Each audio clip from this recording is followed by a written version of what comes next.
I'm Amy Cherry. This local news is a service of Flagler County's Toyota dealer, Beaver Toyota, here to wow ya. The murder of a woman at a Palm Coast gas station 6 years ago could finally go to trial. Joseph Bova II is accused of shooting and killing mobile gas station clerk Zuhaili Rosado, a 32-year-old mother of 6. But Bova has been repeatedly found incompetent to stand trial. In one court appearance, he threatened a judge's life and handwrote his own guilty pleas. But now the psychiatric facility where he'd been staying says he no longer meets the criteria for continued commitment, signaling he may be able to go to trial. Bova is due before a judge March 15th who will decide his fate. Rosado's murder also sparked a wrongful death lawsuit as well against Mobile Mart store owner Mohammed Ansari. The family claims a man had confronted Rosado at the store a week before her murder, and that Ansari was aware of the exchange and did nothing to further protect her, including keeping her on the night shift. The Rosado family is seeking damages in excess of $15,000. This portion of Flagler's Morning News brought to you by the Daytona Beach International Airport, Sunwing Airlines nonstop to Toronto, and starting in May, nonstop flights to New York City via American Airlines.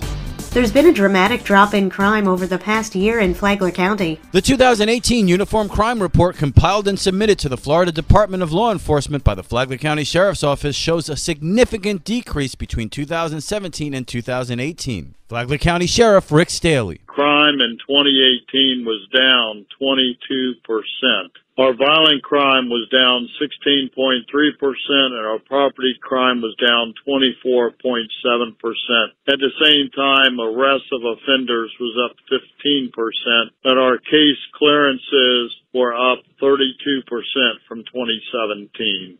This is a result of a great motivated team serving our community and the partnership we have with our community using guardianship policing. So I thank the community for partnering with us in helping us solve crime and help preventing crime by locking your car doors, keeping your garage doors down, and reporting suspicious activity. Flagler County Sheriff Rick Staley went on to say our crime-fighting strategy is working. From the WNZF Newsroom, I'm Rich Carey.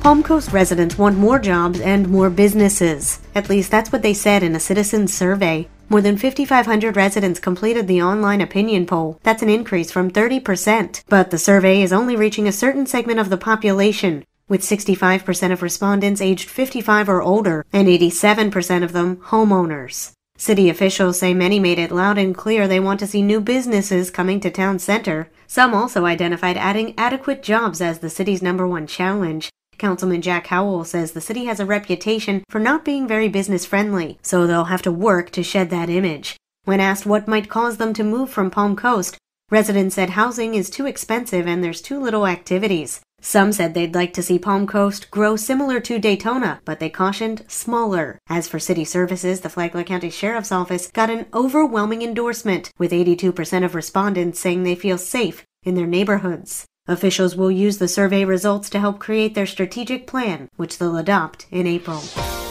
A Flagler County Commissioner is heading to the nation's capital. John Arking has more. Flagler County Commissioner Joe Mullins will be in Washington, D.C. later this week, representing Flagler County at the 2019 National Association of Counties Legislative Conference. Mullins will be taking part in the conference's Telecommunications and Technology Steering Committee, which he says will cover some very important aspects of the kind of development and growth that Flagler County needs. First time ever Flagler's had a seat at the table, and it's very important because we determine the rules and regulations of fiber going throughout the country, and we've got all the major businesses, their lobbyists sitting at that table, and they're going to get an earful about why Flagler County is the greatest place in the country. The National Association of Counties Legislative Conference brings together nearly 2,000 elected and appointed county officials to focus on federal policy issues that impact counties and their residents. Attendees have the opportunity to engage in policy and educational sessions, interact with federal officials, and participate in congressional briefings and meetings. From the WNZF Newsroom, I'm John Arking.